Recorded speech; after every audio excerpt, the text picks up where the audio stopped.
Hi everybody, and welcome to Wednesday Workout in the Word. And I'm on the road again, and I'm here today at Smith, McQuiston, and Webster Funeral Home with a good friend of mine, Keith Webster, who owns the funeral home here. And I've known you since high school, right?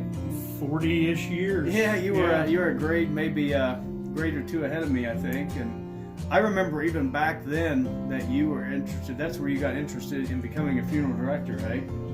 Yeah, about 50 years ago, I lost a set of grandparents, and that kind of sparked my interest. But I actually stood on the front porch here at this funeral home when I was in high school and made a conscious decision that I wanted to be a funeral director. Yeah, and I'm sure you've seen a lot of things over the years that, and it's helped you to develop what you need to be now, right? As a funeral director. I mean, you didn't start out as a funeral director. You started out as, an assistant or whatever, correct? Yes, we do an internship, and most of us start out in the preparation room preparing the dead, not so much working with the living, and that it's an ongoing development. But this is really a ministry in itself, isn't it? Because this is one of the toughest times that people will ever face is being at a funeral of a loved one. And that I know for me, because you helped me with both of my parents. And it was a tough time, but you really did a great job of just making people feel comfortable and feel welcome, and took all the stress out. And that's a big ministry in itself. I would agree. I feel like a guide sometimes. When a death occurs, we have to remember ourselves that we do this all the time. Right. And the family that's calling us maybe has never done it. Yeah. And their mind starts to race, there's panic. And our job is to help them prioritize what needs to be done and guide them through the process of memorializing the life of their loved one and helping them beyond that point as well and moving forward in life. Yeah. How has your faith helped you in what you do here? I know there's more than what we're doing here. Right. Sometimes I meet a family and you just know that they think this is it. The lights just went out on their loved one's life, and their sense of loss is almost like a sense of lost. Yeah. And I share in my belief that this isn't the end. I believe that I'm going to see those people again. I'm going to see my loved ones. I'm going to see my friends. And that's can be one of the toughest things that we deal with, is to make folks realize it doesn't just end here. Right. And with that, I mean, people come in with all kinds of different scenarios when they come in the door here. And, to them, everybody that they have a funeral for, that you have a funeral for, should I say, it can't be mundane to you. Everybody comes in here has to feel like the guy has made me feel like I'm the only one in the room, and you're kind of like that. I mean, because everybody that comes in here, you may do 4 or 5 funerals a week, but that one funeral for that one person, to them, is the special, one that, this is my mom or dad or sister, brother, aunt, uncle, son, daughter, whatever it is. And you have to make them feel like, yeah, you are the one here now suffering, and you minister to them in that way. And I think it's cool because you don't make it feel mundane. To you, everybody that comes in the door is special. I would agree with that. I worked for a fellow one time. There's basically one rule in what they do, and that is there is one funeral per person. Yeah. And you make it count, you make it apply toward their life and their experience. And it seems maybe a little oversimplified, but it's the truth.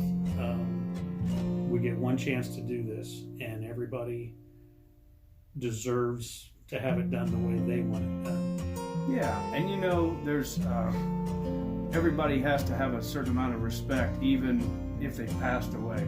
And and I think that you being a funeral director, that's an opportunity, I said, of ministry, but also to give the person that respect that they deserve, that they lived a life, a long life and raised a family, or whatever it is, that they were important to their family, and you give them that respect by making sure everything is in place the way it should be and the way the family wants it to be. I would agree. So yeah, that's cool. And I never thought, and I don't think anybody thinks, hey, I'm gonna, they don't think about dying one of these days, but it's just a reality that God made us not to live forever. Exactly. And really, once we're gone, that we go to our place in eternity. Whatever decision you've made in your life, that's how you've made a decision. It affects how you go into eternity, and you go to one place or the other. And I think it's good because you have an opportunity to make the family understand that truth to a certain respect, because a lot of people, like you said, they think this is all there is. And I think it's a real great ministry opportunity for you as a funeral director to help the people understand, like, look, this isn't the end, and that's a big decision in people's lives. So that's cool. But when did you originally start? I remember it was in high school, but I actually started job shadowing with a man named Robert Beach in Richmond in 1982, 40 years ago this year. And I went to mortuary school in 1983, began an internship in 1985, and worked in funeral homes.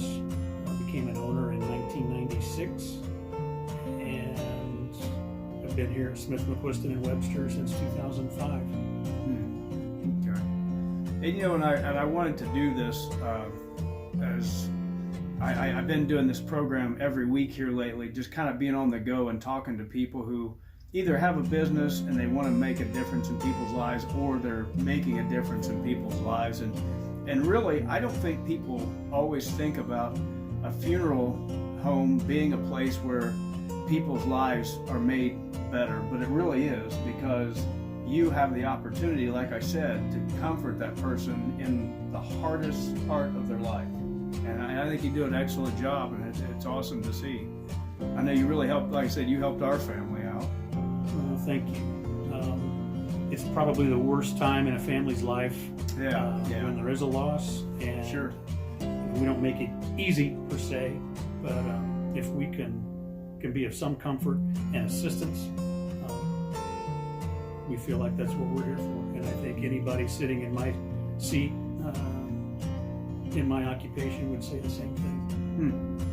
Yeah, and I've done a lot of funerals, some funerals even here. I did both my parents' funerals, and it's such an emotional time when people don't think clearly because of the emotional stress. And it's good to have somebody like you that comes in and you didn't make decisions for us, but you made suggestions so we could make decisions easier. Make an informed decision about what you want. Yeah, and that's really good. And like I said, that in itself is a ministry, because I think that's what a lot of us are doing, because I'm a pastor of a church, and every week I tell people this is what the Bible says, and this is what the truth is about the Bible. What are you going to do with that message? What are you going to do? What kind of decision are you going to make based on what you have heard or what you have read for yourself? And I think it's good when people understand that they need to have that information in their life, but they need to act on it too. And like you said, you're kind of the guy that you see the end of life. You don't see babies born, but you see the end of life. But the end of life is kind of where we begin eternity at. And for you to, like I said, for you to be able to help people to make an informed decision, not just about funerals, but when they come here, they hear messages about God, and they hear messages about, salvation through Christ, and they hear messages about eternity. And and I think that's really a big part of being at a funeral, is being able to minister to the people there, and you make that atmosphere a lot easier and more conducive for that message by providing the service that you provide. And to me, that makes a big difference in people's lives, what you're doing. That's what we're here for. In any little way we can help, we're privileged to do that. Yeah. Well, man, I appreciate your time today, and it's been great to talk to you. I know you're busy, and I appreciate you giving some time to us, and I'm thankful to know you all these years, and what a great ministry you have here. And I don't think sometimes people think about a funeral director as a ministry, but it certainly is. It's good to be back home. It's been 18 years since we moved back here, but to work with friends, and as a director to work for friends, it's a privilege. Yeah. Cool. Well, we're thankful for you, and thank you again for your time. So you heard from Keith Webster. He's here at Smith McQuiston and Webster Funeral Home in Fountain City. Great guy, and great guy that comes, and he really ministers to people a lot. But you guys have a good rest of the week, and it's good to see you again. You take care, and we'll see you again next week. Bye.